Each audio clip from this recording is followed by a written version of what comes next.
Dore application tuzingenzi kandi ziba ugomba kuba ufite muri telefone yawe. Mu gihe ugitekereza ibyiza application, reba ukuntu application zo muri telefone nazihinduye. Ye baba we. Mu gihe ukibitekereza ureba ukuntu nzihinduye.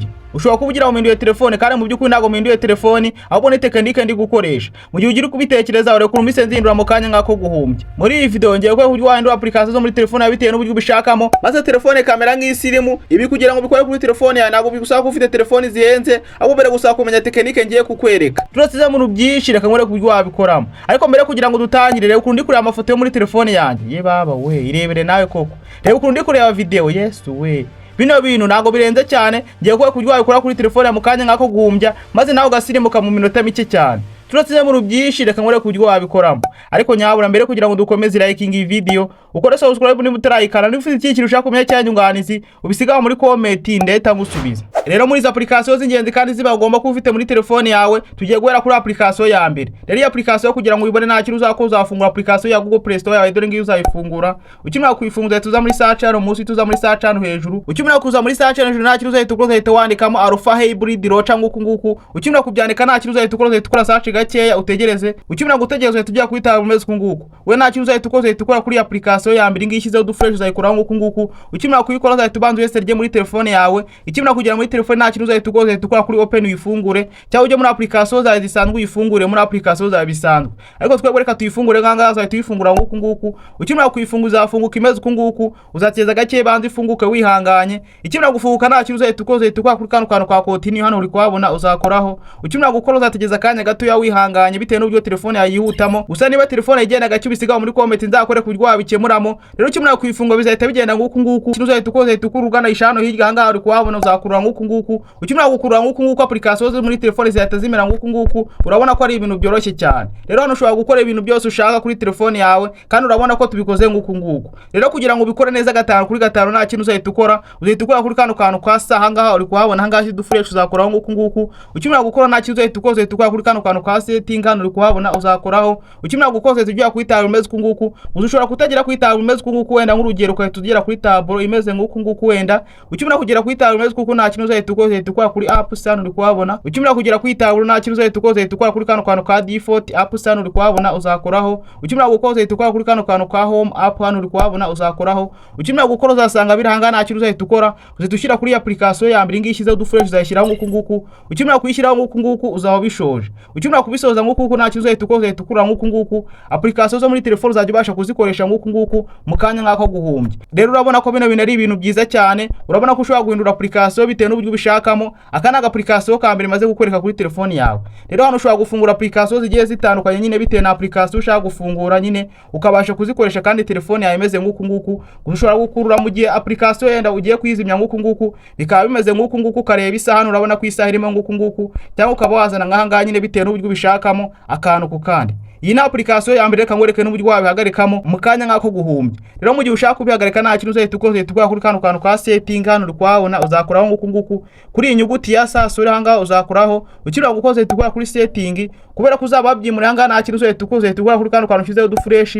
Ukimara gukora nguku uzaba bihagaritse. Iyi na application ya mbere. Turasize mu byinshi reka duhite tujya no kuri application ya kabiri y'ingenzi ugomba kuba ufite muri telefone yawe. Application ya kabiri kugira ngo uyibone nta kintu uzakora nano uzafungura application ya Google Play Store yawe, dore ngiyo uzayifungura. Ukimara kuyifungura uzahita ukora back gakeya usubira inyuma, uhita uza muri search hano hejuru. Ukimara kuza muri search hano hejuru ibi ngibi uzahita ubisiba nguku uzabisiba. Ukimara kubisiba nta kintu uzahita ukora, uzahita wandikamo rolling icon uzabyandika nguku. Ukimara kubyandika uzahita ukora search gakeya utegereze. Ukimara gutegereza uzahita ujya kwita umeze kunguku. We nta kintu uzahita ukora, uzahita ukora kuri application ya mbere uzayikora nguku. Ukimara kuyikora uzabanza uyesege muri telefone yawe. Ukimara kugera kuri telefone nta kintu uzahita ukora, uzahita ukora kuri open uyifungure, cyangwa ujye mu application yawe bisanzwe uyifungure. Ariko twebwe reka tuyifungure hanga tuzayifungura nguku tuzahita dukora kuri open tuyifungure. Tukimara kuyifungura izafunguka imeze kunguku. Ikimara gufunguka imeze kunguku nta kintu uzahita dukora, uzahita dukora kuri kantu kanditse start hano uri kuhabona hanga uri kuhabona uzakora nguku. Ukimara gukora uzahita ukora kuri kantu ushyizeho dufresh hano handitse agree hano uri kuhabona uzakoraho. Ukimara gukora uzahita ukora kuri kantu ka allow hano uri kuhabona uzakoraho. Ukimara gukora uzahita ujya kwita umeze kunguku. Application zo muri telefone zihita zigenda nguku. Hano utambitse telefone nguku application zishobora kuba zikitambika nguku wayicurika nguku nguku zigahita zijya ku mutwe nguku nguku, nyine application zijya ahantu bitewe n'uburyo ufashemo telefone yawe. Ubwo niba uyitambitse bigenda nguku nguku, wayicurika bikagenda nguku nguku nyine bitewe n'uburyo ubishakamo. Hano application zijya ahantu bitewe n'uburyo ufashemo telefone yawe, bitewe n'uburyo uyitambitse cyangwa bitewe n'uburyo uri kuyizunguza. Zizunguje telefone yawe ugenda uyicurika uyicurukura, application zo muri telefone zigenda zizunguza nguku nguku. Urabona ko ari ibintu byoroshye cyane. Rero umaze kubikora nguku nguku ntago biba bihagije, wowe nta kintu uhita ukora kuri kano kantu ushyizeho dufresh, kano kantu uri kukabona. Uzushobora kutakabona akangaka ashyizeho dufresh, ariko urakabona ndabizi neza 5 kuri 5 uzagakora nguku nguku. Ukimara gukora nta kizo uhita ukora kuri kano kantu ushyizeho dufresh, kano kantu uri kukabona uzagakora nguku nguku. Ukimara gukora uhita ujya kwitanga maze kuko nta kizo uhita ukora kuri kano kantu ka setting hano uri kuhabona uzakoraho. Ukimara gukora hano ushobora kuhahindura uburyo bigaragara mukoze kuri tuno tuntu ushyizeho dufresh ahangaha cyangwa ahangaha nyine bitewe n'uburyo ubishakamo. Ukimara kubisettinga bitewe n'uburyo ubishakamo nta kizo uhita ukora back gakeya usubira inyuma uhita ukora kuri kano kantu ka start hano uri kuhabona uzakoraho nguku nguku. Gusa ukoze kuri kano kantu ka wallpaper ushobora kuba wahindura wallpaper nka kuno ari ubururu nguku nguku, ushobora kuba wahindura ukayigira umukara cyangwa ukayigira icyatsi bitewe n'uburyo ubishakamo. Gusa urabona nk'urugero dukoze back nguku nguku, urabona ko bivuyemo nguku nguku. Rero kugira ngo ubyemeze neza 5 kuri 5 nta kintu uzahita ukora, uzahita usubira kuri application yawe, ukora kuri open uyifungura, uhita ukora kuri start. Ukimara gukora kuri start nta kintu uzahita ukora, uzahita ufungura application yawe setting, dore ngiyi nyishyizeho dufresh uzahita uyifungura nguku nguku. Ukimara kuyifungura nguku nguku ushobora kuhita ugera kuri tab imeze nguku, ariko nutagera kuri tab wenda nk'urugero ukahita ugera kuri tab imeze nguku nta kintu uzahita ukora, uzahita ukora kuri apps. Ukimara gukora kuri apps uzahita ukora kuri default app hano uri kuhabona uzakoraho, uhita ukora kuri kano kantu ka home app hano uri kuhabona uzakoraho, uhita ushyira ahanditse rolling icon hano uri kuhabona uzakoraho nguku nguku. Ukimara gukora nguku nguku uzaba bishoje. Application muri telefone uzajya ubasha kuyakoresha nguku nguku, urabona ko ari ibintu byoroshye cyane. Rero nk'urugero ukoze kuri kano kantu ushyizeho dufresh, kano kantu uri kukabona ugakora nguku nguku, yuko koze nguku nguku ubasha kubona application yose ufite muri telefone yawe mu kanya nk'ako guhumbya. Urabona ko ari ibintu byoroshye cyane. Rero mu gihe ushaka kubihagarika nta kintu uhita ukora kuri kano kantu ushyizeho dufresh, kano kantu kukabona ugakora nguku nguku. Iyo umaze kugakora nta kintu uhita ukora kuri kano kantu nanone, kano kantu kameze nk'ako gufunga telefone akangaka uri kukabona ugakora nguku nguku. Iyo umaze kugakora nta kintu uhita ukora kuri next hano uri kuhabona ukoraho. Iyo umaze gukora nguku nguku uhita ujya kwita rumeze nguku, wowe nta kintu uhita ukora kuri kano kantu ka pixel rocha ngaho uri kuhabona. Gusa kano kantu gashobora guhinduka bitewe na telefone yawe, ushobora gusanga handitseho Tecno rocha, Airtel rocha, Infinix rocha, nyine bitewe n'uburyo ubishakamo, nyine bitewe n'uburyo telefone yawe ikozemo cyangwa bitewe n'uruganda rwayisohoye. Ariko twebwe kubera ko ari pixel nyine handitse pixel rocha, nyine bitewe na telefone uzasanga bitandukanye n'ibi ngibi. Wowe nta kintu uzahita ukora nguku nguku. Ukimara gukora nguku nguku bizahita bihagarara. Turetse mu byinshi gatuzegera kuri application ya gatatu y'ingenzi ugomba kuba ufite muri telefone yawe. Rero application ya gatatu ni iyi. Mbere kugira ngo dukomeze na application ya gatatu, iza application ebyiri maze kukubura niba zigufashije bimbwira muri comment ikindi kandi bazakunze ubimbwira muri comment. Reka dukomeze na application ya gatatu. Application ya gatatu kugira ngo ubone nta kintu uzakora, uzafungura application ya Google Play Store yawe, dore ngiyo uzayifungura. Ukimara kuyifungura uhita ukora kuri kano kantu ko gusubira inyuma, nanone uhita ukora kuri kano kantu ka search, uhita usiba bino bintu usanzemo nguku nguku, uzahita ubisiba gacyawe hanganye. Ukimara kubisiba nta kintu uzahita ukora, uzahita wandikamo DNA rocha, uzabyandika nguku nguku. Ukimara kubyandika nta kintu uzahita ukora search gake utegereze. Ukimara gutegereza uhita ujya kwita rumeze nguku, wowe nta kintu uzahita ukora kuri application ya mbere uzayikora nguku nguku. Ukimara kuyikora uzabanza wese muri telefone yawe. Ukimara kujya muri telefone nta kintu uzahita ukora kuri open uyifungure. Ushobora kujya muri application zawe ukaba ari uyifungurira, ariko twebwe reka tuyifungura ngana nta kintu uzahita uyifungura nguku nguku. Ukimara kuyifungura izafunguka imeze nguku, wowe nta kintu uzahita ukora kuri kano kantu kwa continue hano uri kuhabona uzakora nguku nguku. Ukimara gukora nanone uzahita ukora nguku nguku, nanone ukoreho bwa gatatu, nanone uhita ukora kuri kano kantu ka get started hano uri kuhabona uzakora nguku nguku. Ukimara gukora uzahita ujya kwita rumeze kuko nta kintu uzahita ukora kuri kano kantu ka V akangaka. Ariko mbere kugira ngo ukore kuri kano kantu ka V nta kintu uzahita ukora kuri kano kantu ka load all apps hano uri kuhabona uzagakora nguku nguku, uhita ukora kuri kano kantu ka V. Ukimara gukora kuri kano kantu ka V bizarodinga, uzateza gake bihanze birodinge, uzateza gake wihanganye. Ukimara gutegereza uzahita ujya kwita rumeze kuko nta kintu uzahita ukora kuri kano kantu kwa continue ahangaha uri kuhabona uzakora nguku nguku. Ukimara gukora nta kintu uzahita ukora kuri kano kantu cyuzeho dufresh kangaka uri kukabona hano handitse rocha style hano uri kuhabona uzakora nguku nguku. Ukimara gukora nta kintu uzahita ushyira kuri kano kantu cyuzeho dufresh ahangaha uri kuhabona uzakora nguku nguku. Ukimara gukora uzahita kuri kano kantu kwa apply change hano uri kuhabona uzakora nguku nguku. Ukimara gukora nguku nguku uzahita kuri kano kantu kwa continue hano uri kuhabona uzakora nguku nguku. Ukimara gukora uzahita kuri kano kantu kwa continue with free ahangaha uri kuhabona nukora no hambere ha get pro ahangaha uri kuhabona hano cyuzeho dufresh hano bazagusaba kwishyura. Wowe nta kintu uzahita kuri kano kantu kwa basic nyine hano cyuzeho dufresh ndakiye kuri kuhabona neza 5 kuri 5. wowe ni uzakora uzahita ukora nguku nguku. Ukimara gukora uzahita ujya kwita rumeze nguku. Application zo muri telefone zizaba zimeze nguku nguku, nguku. Urabona ko application zacu nyine zabaye isirimu neza 5/5. Application zo muri telefone yacu umuntu azajya yifata azasanga zimeze nguku nguku. Urabona ko ari ibintu byiza cyane. Rero hano ushobora gufungura application bitewe n'uburyo ubishakamo. Hano rwose application ziba zikura neza 5/5 wayifungura kandi ukabasha kuyikoresha. Twebwe nk'urugero reka ngoye nk'urugendo akadufungura application ya Facebook, dore ngi tuzayifungura nguku nguku. Dukimara kuyifunguza afunguka nguku nguku. Urabona nyine ko Facebook yacu ifunguka neza 5/5. Urabona ko ari ibintu byoroshye cyane. Gusa tugikora back nguku nguku urabona ko wivuyemo nguku nguku. Bikimara kuvamo nta kintu uzahita ukora, uzahita uskorenga muri tuno tuntu witukura ngaho dufresh. Ukimara gukora nguku nguku muri ama application uzashaka ama application ya setting.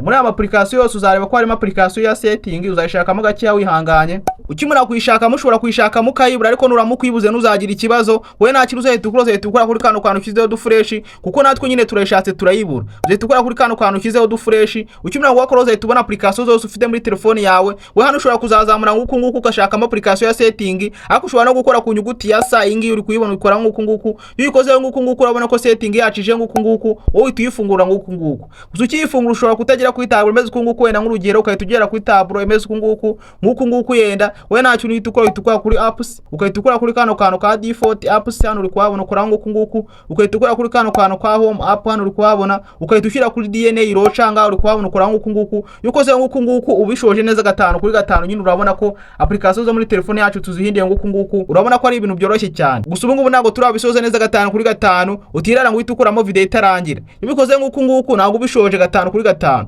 Reka nkore ku tuntu tw'ibanga ugomba kufite muri application kugira ngo ubashe kuyikoresha neza 5/5.